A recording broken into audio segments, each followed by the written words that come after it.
नमस्कार। आज के मुख्य समाचार। संसद टीवी का शुभारंभ।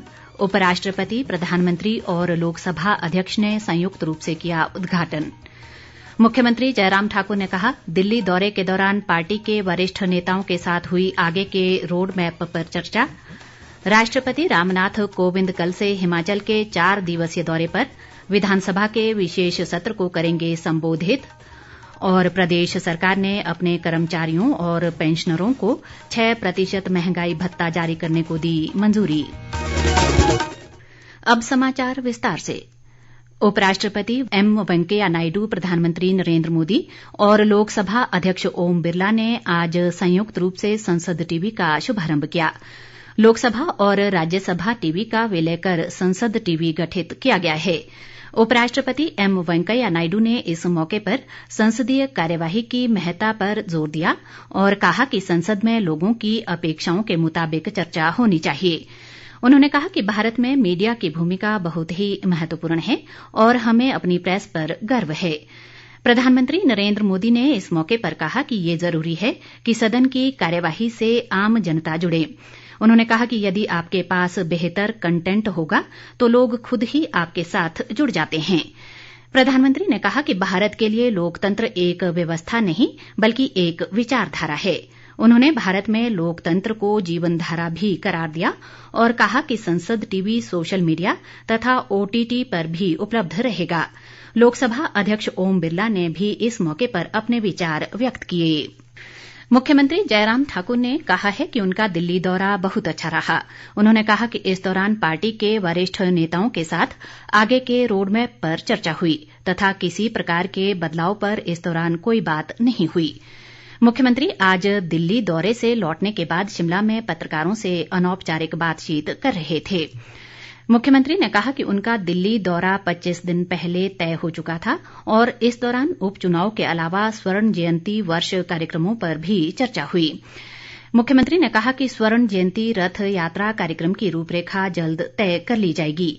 ये यात्रा राज्य के सभी विधानसभा क्षेत्रों में जाएगी और इसमें प्रदेश के अब तक के सफर को लोगों के सामने रखा जाएगा। उन्होंने कहा कि हिमाचल ने अब तक बहुत तरक्की की है, लेकिन ये किसी नेता या पार्टी विशेष के लिए समर्पित नहीं होनी चाहिए।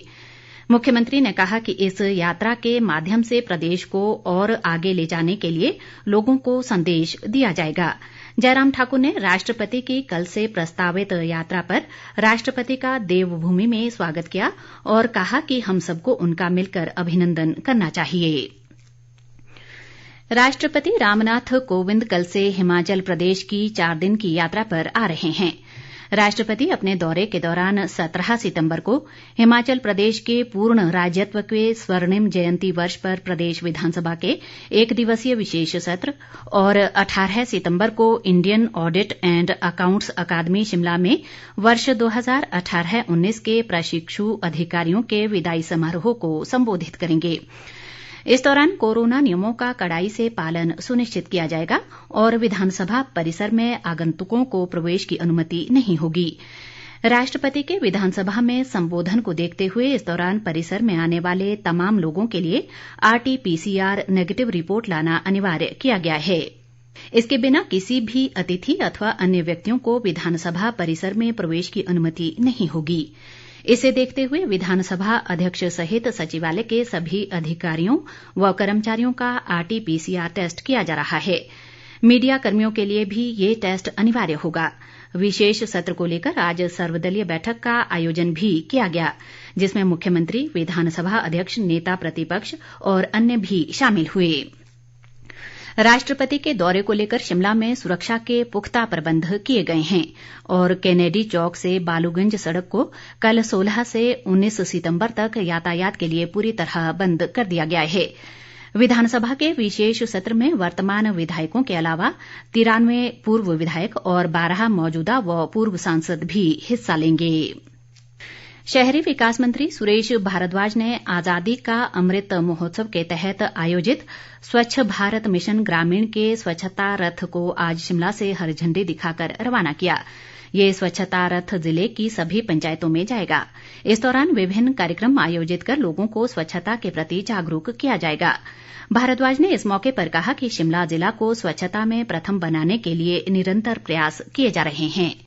प्रदेश सरकार ने अपने कर्मचारियों और पेंशनरों का महंगाई भत्ता 6% बढ़ाने को मंजूरी दे दी है। इसी के साथ कर्मचारियों का महंगाई भत्ता 153% से बढ़कर 159% हो गया है, जो 1 जुलाई 2021 से देय होगा। आज जारी आदेशों में कहा गया है कि महंगाई भत्ते की किश्त सितंबर माह के वेतन के साथ नकद दी जाएगी, जबकि बकाया राशि का भुगतान कर्मचारियों के जीपीएफ खाते में किया जाएगा। अंशदायी पेंशन योजना के तहत आने वाले कर्मचारियों और सितंबर में सेवानिवृत्त होने वाले कर्मचारियों को बकाया राशि का भुगतान नकद होगा। सामाजिक न्याय व अधिकारिता मंत्री सरवीण चौधरी ने कहा है कि प्रदेश सरकार हर गरीब परिवार को अपनी पक्की छत उपलब्ध करवाने के लिए वचनबद्ध है। सरवीण चौधरी आज प्रधानमंत्री आवास योजना के तहत शाहपुर में 68 बेघर लाभार्थियों को 1 करोड़ 25 लाख रुपए के स्वीकृति पत्र वितरित करने के मौके पर बोल रही थीं। उन्होंने 9 निर्धन परिवारों को 1,65,000 रुपए के क्षतिपूर्ति राहत चेक भी वितरित किए। सरवीण चौधरी ने इस मौके पर कहा कि मुख्यमंत्री आवास योजना के तहत प्रदेश में अब तक 4,500 मकान आवंटित किए गए हैं। स्वास्थ्य मंत्री राजीव सैजल ने हमीरपुर मेडिकल कॉलेज व अस्पताल के बेहतर प्रबंधन और इसमें आम लोगों को बेहतर चिकित्सा सुविधाएं उपलब्ध करवाने के लिए अस्पताल प्रशासन और रोगी कल्याण समिति के सदस्यों की हर सप्ताह समीक्षा बैठक करने को कहा है।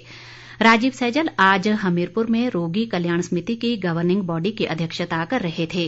उन्होंने अस्पताल प्रशासन को रोगी कल्याण समिति के गैर सरकारी सदस्यों के सुझावों पर गंभीरता से विचार करने और उन्हें लागू करने को भी कहा। प्रदेश में 17 से 23 सितंबर तक वरिष्ठ नागरिकों को सम्मान देने के लिए सेवा सप्ताह का आयोजन किया जाएगा। इस दौरान हर रोज वरिष्ठ नागरिकों के सम्मान और स्वास्थ्य से संबंधित गतिविधियां तहसील तथा पंचायत स्तर पर आयोजित की जाएंगी। सेवा सप्ताह के दौरान वरिष्ठ नागरिकों की सफलता की कहानियों को भी समाज के साथ साझा किया जाएगा। इस दौरान आशीर्वाद दिवस भी मनाया जाएगा। इसमें बच्चे अपने दादा दादी का आशीर्वाद लेंगे और उनके साथ फोटो सोशल मीडिया पर शेयर करेंगे। प्रदेश में आज कोरोना संक्रमण के 215 नए मामलों की पुष्टि हुई है, जबकि 2 लोगों की कोरोना से मौत भी हो गई।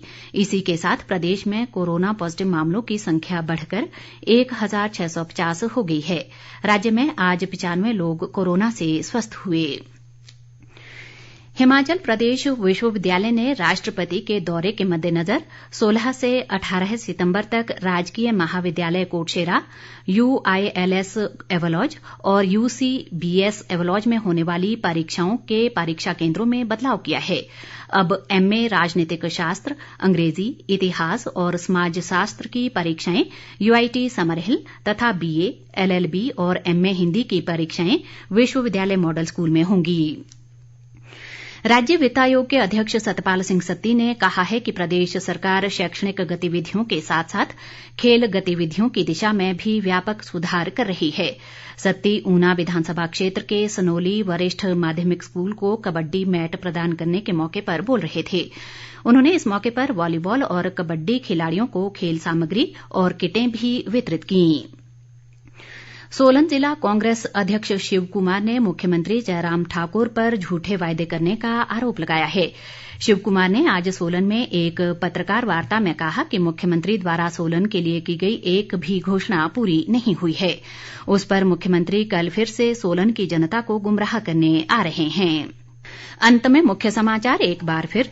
संसद टीवी का शुभारंभ, उपराष्ट्रपति, प्रधानमंत्री और लोकसभा अध्यक्ष ने संयुक्त रूप से किया उद्घाटन।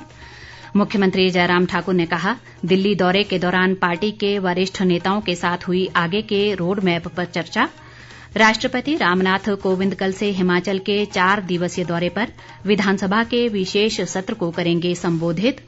और प्रदेश सरकार ने अपने कर्मचारियों और पेंशनरों को 6% महंगाई भत्ता जारी करने को दी मंजूरी।